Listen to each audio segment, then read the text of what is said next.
Assalamualaikum. Hai. Hari ni kita nak santai-santai je cerita pasal kesihatan usus kita. Tentang apa kesan tentang makanan kita terhadap usus kita dan macam mana cara kita nak cuci usus kita bagi bersih. Okey? Tapi sebelum tu kita nak kenal dululah dengan usus kita ni. Usus ni dalam anggota badan manusia ni adalah organ yang terpanjang. Tahu tak berapa panjang usus manusia dalam badan? Average untuk seseorang dewasa, kepanjangannya adalah sekitar 12 meter.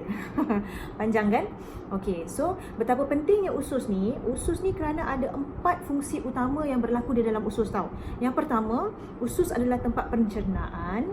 Yang kedua adalah penghapus toksin. Yang ketiga adalah sistem imun manusia, dan yang keempat adalah sesetengah hormon disintesiskan di dalam usus. Okey, so jadi itu 4 fungsi utama yang berlaku di dalam usus. Jadi betapa pentingnya kita untuk jaga kesihatan usus kita supaya tidak mengganggu kestabilan 4 fungsi tadi. Okey, so first kita nak kenal bentuk gambar rajah usus kita ni. Okey, so sebenarnya usus kita ni taklah lurus sangat. Okey, dia sebenarnya berbengkok-bengkok, berkeluk-keluk, bukan macam paip air tu lurus macam tu kan. Tak, dia sebenarnya berbengkok-bengkok, macam gitu, berliku-liku, jalanan yang berliku kan. Okey, so yang merah-merah ni adalah mewakili makanan yang kita makan. Makanan yang kita makan, berapa banyak kita makan, berapa tahun kita hidup tu, 30, 40, 50, 70 tahun yang kita tak pernah bersihkan tu.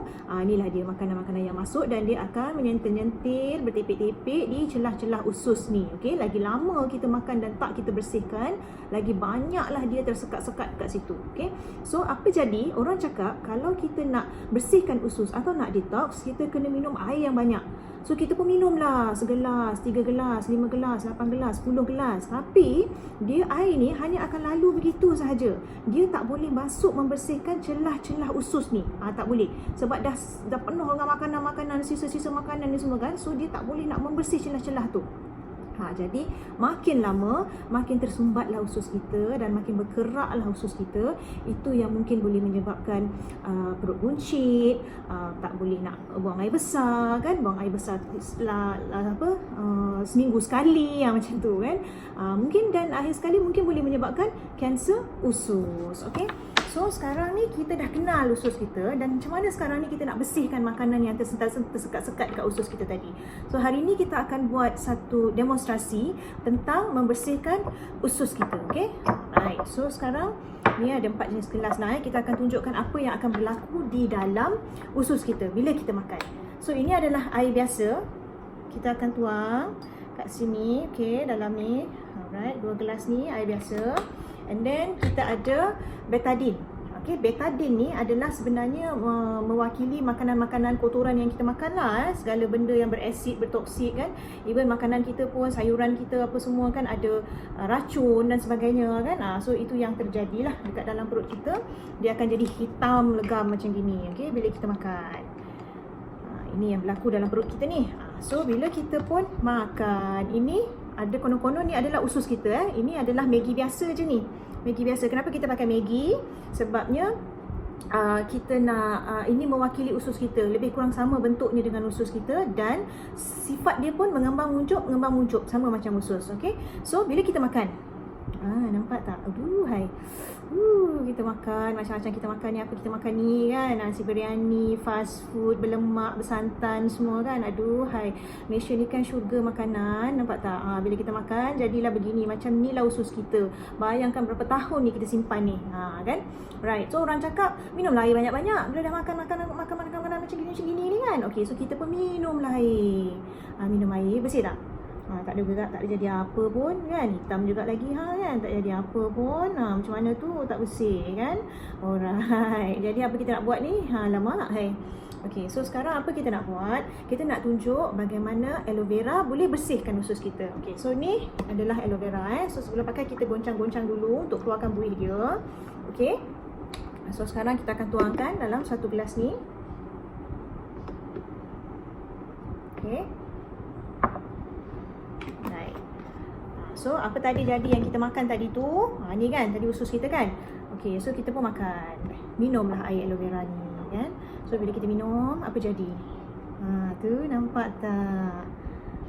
Dia dah semakin membersih kan. Nampak? Ini kita minum sekali ni kan.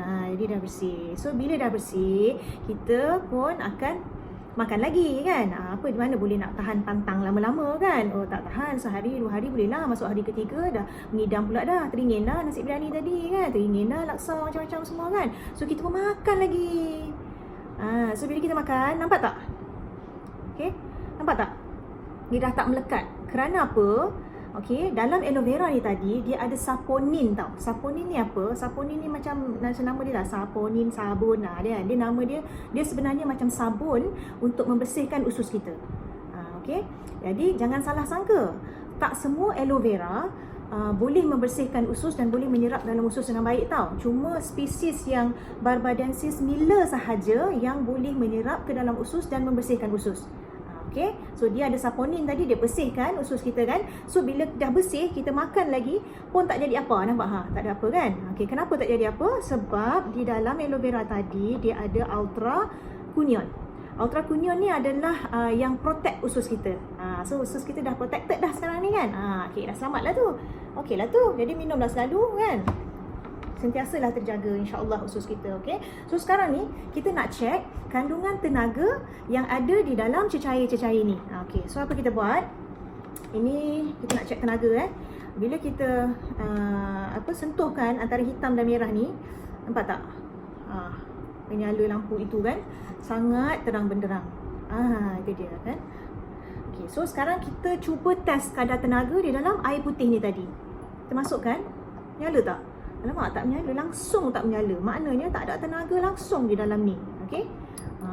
Tak ada kan? Okey, so sekarang ni kita cuba masukkan di dalam aloe vera ni tadi. Sama dia punya kadar kecerahan dia macam tadi tu kan.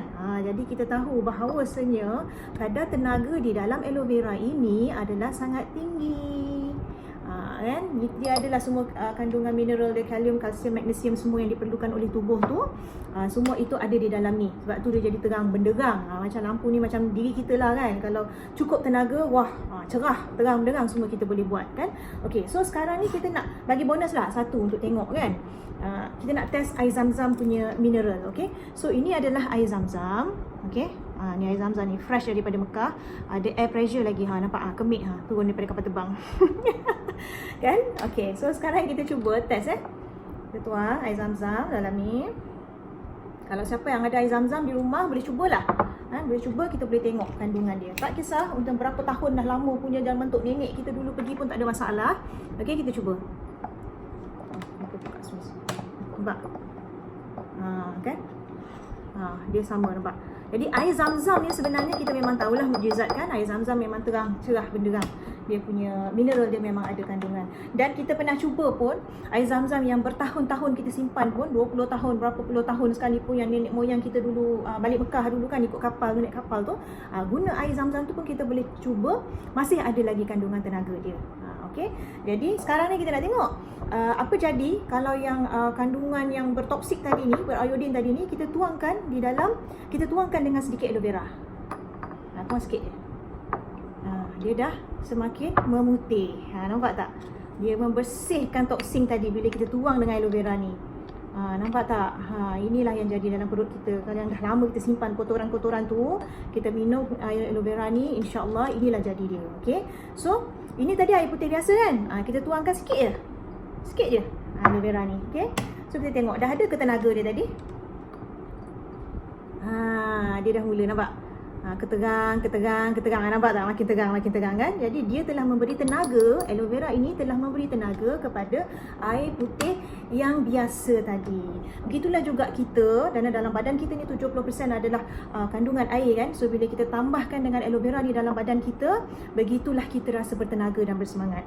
Jadi aloe vera ni sangat-sangat recommendkan kepada mereka-mereka yang dah ada penyakit kan, seperti kanser, buah pinggang, darah tinggi, kencing manis dan sebagainya, insya-Allah aloe vera ini akan mendatangkan kebaikan dan membaik pulih keadaan kita lah ya. Hospital juga, pergi juga, kita tak kata jangan pergi hospital tu kan, pergi, tapi aloe vera ini adalah satu usaha ikhtiar kita untuk menjadi sihat semula. Okey, tapi bukan saja kita cadangkan kepada orang-orang yang sihat, orang-orang yang tak sihat. Orang-orang yang sihat pun, yang alhamdulillah belum lagi didiagnoskan ada apa-apa penyakit, sangat-sangatlah direkomenkan untuk menggunakan aloe vera ni.